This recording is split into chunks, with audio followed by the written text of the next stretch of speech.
Maria Film Festival Review. Angelina Jolie is incredible in thematically challenging biopic.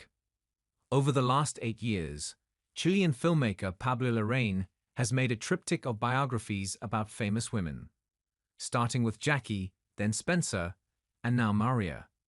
Starring Angelina Jolie as Maria Callas, one of the most iconic opera singers in all of history.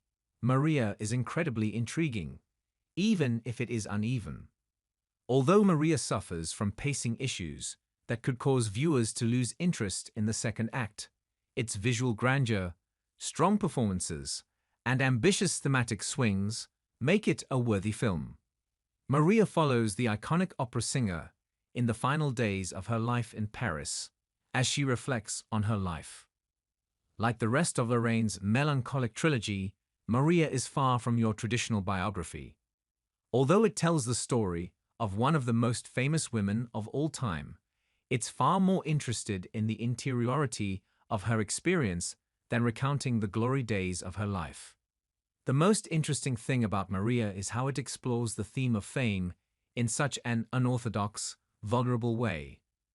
Many movies about fame are cautionary tales about how fame corrupts, but Maria explores how Callas associates the spotlight with a loss of control in her image, her voice, and most importantly, a passion for the art she creates.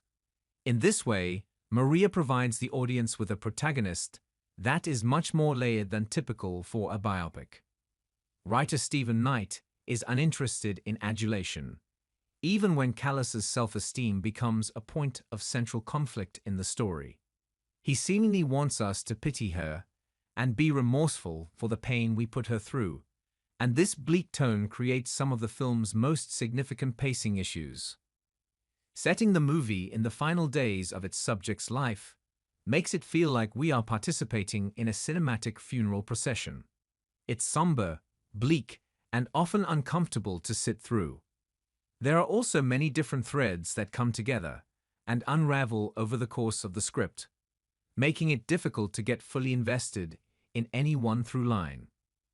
Still, Jolie has such a commanding presence in the lead role that she is able to transfix the audience nevertheless.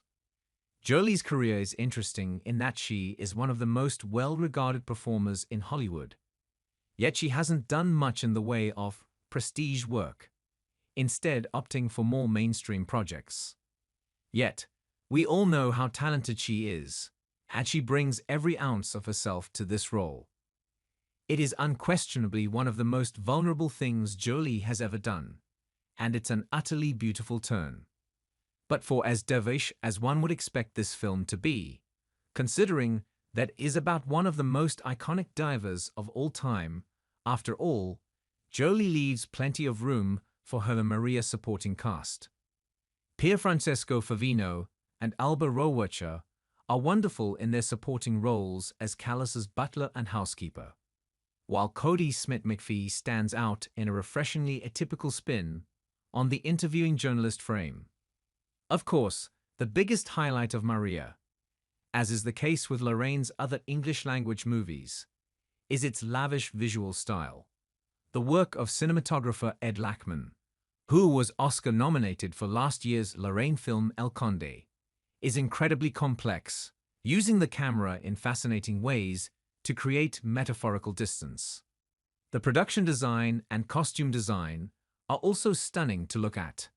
Indeed, Maria contains several elements that are genuinely superb, but audiences might struggle with the lethargy of Stephen Knight's script. However, those who manage to engage with the movie despite its pacing will be rewarded with a challenging, intriguing, and unconventional biopic.